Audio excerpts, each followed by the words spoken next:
Miércoles de Política Joven. Le agradezco a Sofía Niño de Rivera, coordinadora juvenil de medios en la precampaña de Xóchitl Gálvez, Gracia Alzaga, coordinadora de mujeres jóvenes en la precampaña de Claudia Sheinbaum, Enrique Mireles, analista político, y Gerardo Vera, creador de contenido de análisis político, que estén con nosotros el día de hoy. Bienvenidos todos. Muchas gracias, Pedro. Un gusto estar. Hay muchos temas de los cuales platicar. Comencemos por ya la precandidatura de Movimiento Ciudadano. Finalmente tienen ya nombre, apellido. Ese espacio que estaba vacío luego de que Samuel García se bajara de la contienda es Jorge Álvarez Maínez. Gerardo, por favor, comencemos contigo. ¿Qué pasa con MC, con Jorge Álvarez Maínez? Pues mira, la verdad es, sinceramente, algo que se veía venir, ¿no? Movimiento Ciudadano tenía poco de dónde escoger después de que se diera de baja Samuel García. Dante Delgado, por más que fuera un perfil con mucho gramaje institucional, es un perfil que también es, sin lugar a dudas, controversial. No olvidemos que estuvo en la cárcel, que es aprendiz de Gutiérrez Barrios. Tenía ciertas cosas que, además, narrativamente lo limitaba a su discurso de la nueva política, por lo que tuvo que ser Maínez. ¿Y quién es Maínez? Pues nos ponen a un sujeto que casi parece impuesto, ¿no?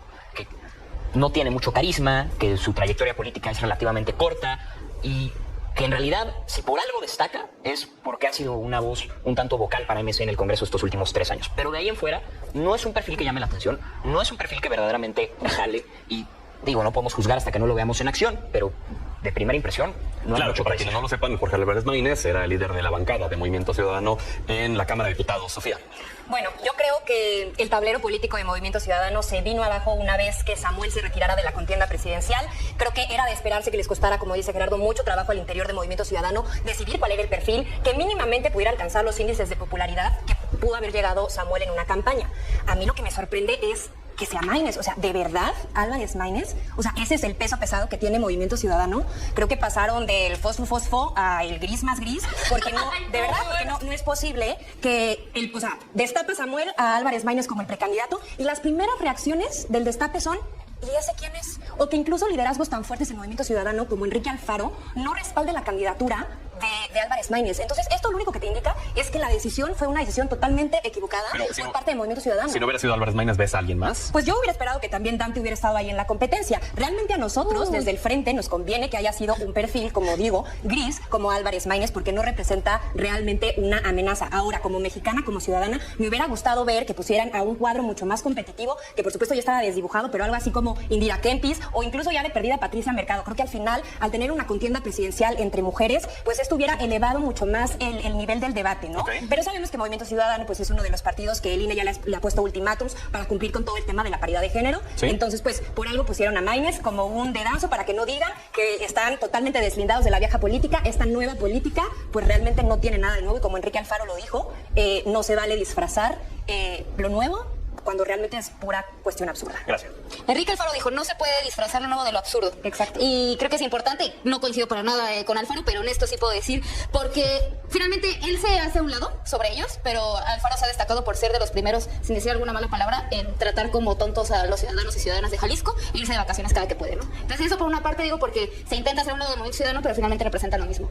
Yo creo que coincido aquí con Sofía, porque vamos a vivir unas elecciones históricas, en donde las mujeres son las principales protagonistas de esto. Y me parece absurdo que Movimiento Ciudadano, teniendo cuadros como Indira Kempis, como Patricia Mercado, o inclusive construir cuadros hacia la presidencia de la República, hayan decidido a lo gris de lo más gris. Yo creo que Dante Delgado hubiera sido no lo gris, sino hubiera sido lo negro.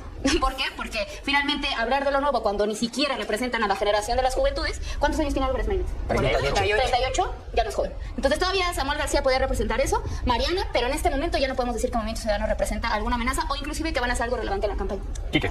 Bueno, es ponerse los tenis fosfo, pero con calzador. Evidentemente estamos viendo un Samuelazo. Estamos viendo un decretazo por parte de Samuel por segunda vez. Es la segunda vez que intenta no soltar el poder. Primero, quería irse de la gobernatura dejando al que él quisiera. Y ahora se va de la candidatura dejando al que él quiere. Nada más que a su coordinador de campaña. Creo que en Movimiento Ciudadano se deberían de prender las alarmas porque es un claro secuestro del partido a lo que Samuel diga. Y ahora sí que arránquense, compadres, porque él está poniendo, quitando y diciendo de qué talla es el tenis que cada quien se va a poner. Y les está dejando el partido cuarteado, desdibujado. Y ojo, porque seguramente van a venir votos cruzados en cuanto a la candidatura presidencial se refiere. Gerardo, ¿y cómo viste el video, esta escena en donde Dante Delgado le dice, vente tú mejor para acá? Sí, que lo mueve. Bueno, es que son ese tipo de escenarios y es el tipo de cosas que estamos viendo a lo largo de este periodo. Y, por ejemplo, también vemos del otro lado de la oposición críticas muy duras hacia Álvarez Maínez por haber sido expriista. Hubo una crítica también por parte de Marco Cortés, presidente del PAN, por ejemplo. Entonces, es decir, dentro de lo poco que se ha destacado de Álvarez Maínez el día de hoy, es que ha militado en 4 partidos políticos. O sea, no se destaca que haya presentado alguna iniciativa, no se destaca que haya sido el diputado que más iniciativas presentó, que hizo tal, que hizo tal, que hizo tal. No, es que militó en 4 partidos, ¿no? Es su poca trayectoria, es lo gris que es. Entonces, eso empieza a poner en un apuro muy grande el plan de Movimiento Ciudadano de crecer rumbo al 2030. O sea, a mí me hacen incluso cuestionarme ya no si van a ganar la elección presidencial, ya no si van a pasar a ser la segunda fuerza, si van a perder el registro como partido político. Sofía, y sé que podemos hablar mucho de este tema, pero hay otros temas de los cuales platicar antes de que se nos vaya a terminar el tiempo. ¿Qué pasa con la alianza en Coahuila, caray? ¿Qué pasa con con esto que hizo Marco Cortés ayer de dar a conocer esta lista en donde se reparten notarías, donde ratificación de un magistrado, hasta direcciones de escuelas, caray? Bueno, mira, en primer lugar me gustaría comentar que al final, este acuerdo surge de una coalición. Los gobiernos de coalición, precisamente la lógica que hay atrás de algún gobierno de coalición, es el hecho de cogobernar, de gobernar conjuntamente, y es natural que se lleven a cabo estas negociaciones políticas y no nos debería de asustar que se lleven a cabo las negociaciones políticas. La forma, por supuesto, que la critico. Creo que al final Marco Cortés careció de una madurez política para manifestar que no estaba conforme con que no se estuvieran repartiendo, pues conforme a lo que ya habían acordado las diligencias. Ahora, sí me gustaría aclarar que aquí creo que se está poniendo en el ojo del huracán el tema del incumplimiento, y realmente el PRI no incumplió como tal o per se con Manolo Jiménez en el acuerdo que se mostró. Aquí lo que pasa es que, y lo pueden ver en lo que publicó Marco Cortés, hay una cláusula que indica que las candidaturas se pueden modificar, o sea, nada está realmente escrito en piedra. Lo que pasa es que el PAN no cumplió el 60% que había prometido que iba a ganar. Okay. Entonces aquí lo que se está haciendo es ocupar precisamente el músculo de esta coalición para lograr ocupar estos espacios y poder lograr el objetivo central de la coalición, que no olvidemos que es evitar que Morena siga ganando estos espacios a nivel territorial en las gubernaturas. Ok, gracias. ¿Qué opinas de esto? Que no estamos hablando nada más de las formas, sino del fondo. Es decir, es bien sabido, conocido, inclusive reglamentado, legalizado, que los partidos políticos en coalición escojan los espacios, sobre todo de representación popular. Pero estamos hablando de un documento que incluía notarías, que incluía organismos autónomos, que incluía inclusive la ratificación de un magistrado. Si nos remontamos hace algunos meses, el PRI-PAN-RD eran los primeros que defendían la autonomía de las instituciones, eran los primeros que hablaban de la independencia del Poder Judicial, pero en este momento se están dividiendo todos esos espacios en Coahuila. Entonces, ¿qué pasará en los demás estados? ¿Qué pasará a nivel nacional? Estamos hablando de que jamás existió una defensa del Poder Judicial, jamás existió una independencia de los organismos autónomos y, sobre todo, jamás existió una verdadera transparencia en la distribución de las notarías. Enrique. No, bueno, primero que nada hay que dejar en claro que las negociaciones políticas son legales y tan legales que están reglamentadas, y en la ley electoral hay pues apartados en los que se establece de cuando tú haces equipo con otro partido, cómo se van a dividir precisamente los espacios de representación. Pero las negociaciones políticas siempre deben de ir encaminado a darle resultados a la ciudadanía y lo que le convenga a la ciudadanía, es decir, en una mejor gobernanza, en un gobierno de coalición, en que se ejecuten políticas públicas pues responsables y que evidentemente sean en beneficio de la ciudadanía. Esta negociación que se expuso claramente muestra todo lo que está mal dentro de la política, porque no se pueden negociar cuestiones que por naturaleza son de una autonomía respecto al tema de un gobierno ejecutivo, o que deberían de tener esta autonomía. Entonces, primero, la falta de oficio, claramente, la exposición de esto, y sí una alerta en decir, se están haciendo las negociaciones políticas como deberían de hacerse, pensando en la situación que vive hoy el país, y esto aplica para todos los partidos políticos. Sobre la mesa debe de estar, sí o sí, el beneficio de los ciudadanos y no el beneficio de particulares, ¿no? Gerardo. Pues bueno, a ver, yo creo que este tema es muy sencillo, ¿no? Por un lado tenemos un incumplimiento de un acuerdo, aparentemente según lo que dice Marco Cortés. Por el otro lado tenemos a Marco Cortés exponiendo a sus propios aliados, peleándose con ellos. Y por el otro lado tenemos un acuerdo en lo gris, en lo oscurito, con muchas cosas que no deberían estar como están. Yo, si algo me queda claro de todo esto, es por qué muchos mexicanos estamos tan enojados con el PRI y con el PAN. Y por qué muchos mexicanos no confiamos en este discurso de que en el equipo de Xóchitl Gálvez no hay huevones, rateros y pendejos. Porque lo único que me están demostrando es que eso es lo que hay.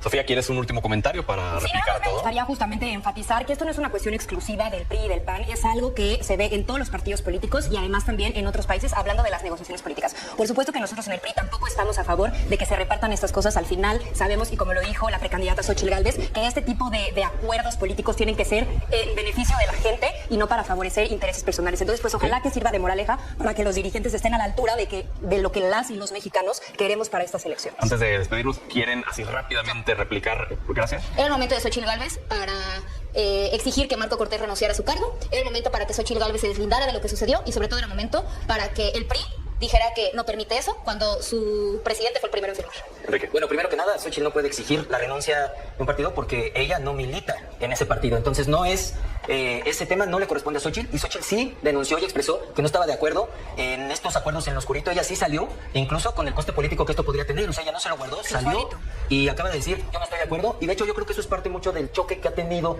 la candidatura de Xochitl contra el tema partidista, porque ella sí, estas cuestiones sí sale a denunciarlas, a exponerlas, y creo que por eso ha habido tanta fricción en su precandidatura. Gerardo, 20 segundos, un último comentario. Pues respondiendo un poco, sería muy cínico no hacerlo, ¿no? Entonces creo que al menos nos podemos llevar el gusto de que Xochitl, dentro de las muchas cosas malas que tenga, cínica no es.